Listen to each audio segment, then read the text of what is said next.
ଆଜି ଜନ୍ମମାଟିରେ ପହଞ୍ଚିଲେ ମହାମହିମ ମୟୂରଭଞ୍ଜ ମାଟିର ଝିଅ ଓଡ଼ିଶାର ଗୌରବ। ରାଷ୍ଟ୍ରପତି ଦ୍ରୌପଦୀ ମୁର୍ମୁଙ୍କୁ ଭବ୍ୟ ସ୍ୱାଗତ ପାଇଁ ହେଲିପ୍ୟାଡ୍ରୁ ନେଇ ଜିଲ୍ଲା ମୁଖ୍ୟାଳୟ ଯାଏଁ କରାଯାଇଥିଲା ଭବ୍ୟ ଆୟୋଜନ।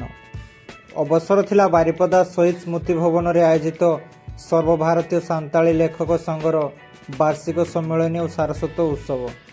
ସାନ୍ତାଳୀ ଭାଷାର ଲିପି ଆପଣମାନେ ସମସ୍ତେ ଜାଣିଛନ୍ତି। ଅଲଚିକିର ସ୍ରଷ୍ଟା କିଏ ନା ପଣ୍ଡିତ ରଘୁନାଥ ମୁର୍ମୁଙ୍କୁ ଧନ୍ୟବାଦ ଜଣାଇ ସମ୍ବୋଧନ ଆରମ୍ଭ କଲେ ରାଷ୍ଟ୍ରପତି।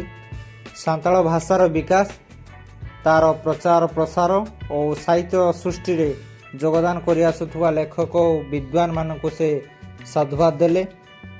ଏ ଦିଗରେ ଭାରତର ପୂର୍ବତନ ପ୍ରଧାନମନ୍ତ୍ରୀ ଆପଣମାନେ ଜାଣିଛନ୍ତି, ଭାରତର ରତ୍ନ ମଧ୍ୟ ସେ ପାଇଛନ୍ତି। ଅଟଳ ବିହାରୀ ବାଜପେୟୀଙ୍କ ଐତିହାସିକ ଅବଦାନକୁ ମନେ ପକାଇଥିଲେ ମହାମହିମ।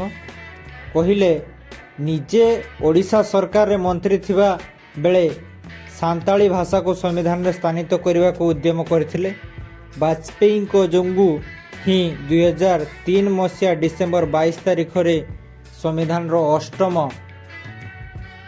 ସୂଚୀରେ ଅନ୍ତର୍ଭୁକ୍ତ ହେଲା ସାନ୍ତାଳୀ ଭାଷା।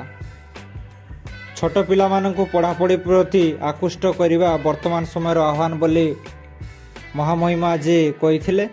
ଏଥିପାଇଁ ମଧ୍ୟ ସେ ଗୁରୁତ୍ୱପୂର୍ଣ୍ଣ ପରାମର୍ଶ ଦେଇଛନ୍ତି। କହିଛନ୍ତି, ସାନ୍ତାଳୀ ସମେତ ସବୁ ଭାରତୀୟ ଭାଷାରେ ରୁଚିପୂର୍ଣ୍ଣ ଶିଶୁ ଓ କିଶୋର ସାହିତ୍ୟ ରଚନା ଉପରେ ଗୁରୁତ୍ୱ ଦିଆଯିବା ଆବଶ୍ୟକ। ସାନ୍ତାଳୀ ଭାଷା ସମ୍ମିଳନୀ ପରେ ମୟୂରଭଞ୍ଜର କୁଳିଅଣାରେ ଏକଲବ୍ୟ ମଡେଲ ସ୍କୁଲର ଉଦ୍ଘାଟନ କରିଛନ୍ତି ରାଷ୍ଟ୍ରପତି ଦ୍ରୌପଦୀ ମୁର୍ମୁ। ସମ୍ବୋଧନରେ ଆଦିବାସୀ ଅଞ୍ଚଳର ପିଲାଙ୍କ ଶିକ୍ଷା କ୍ଷେତ୍ରରେ ଗୁରୁତ୍ୱପୂର୍ଣ୍ଣ ଭୂମିକା ତୁଲାଉଥିବା ଏଭଳି ସ୍କୁଲର ପ୍ରତିଷ୍ଠା ପାଇଁ କେନ୍ଦ୍ର ସରକାର ଓ ପ୍ରଧାନମନ୍ତ୍ରୀ ମୋଦିଙ୍କୁ ଧନ୍ୟବାଦ ଦେଇଛନ୍ତି।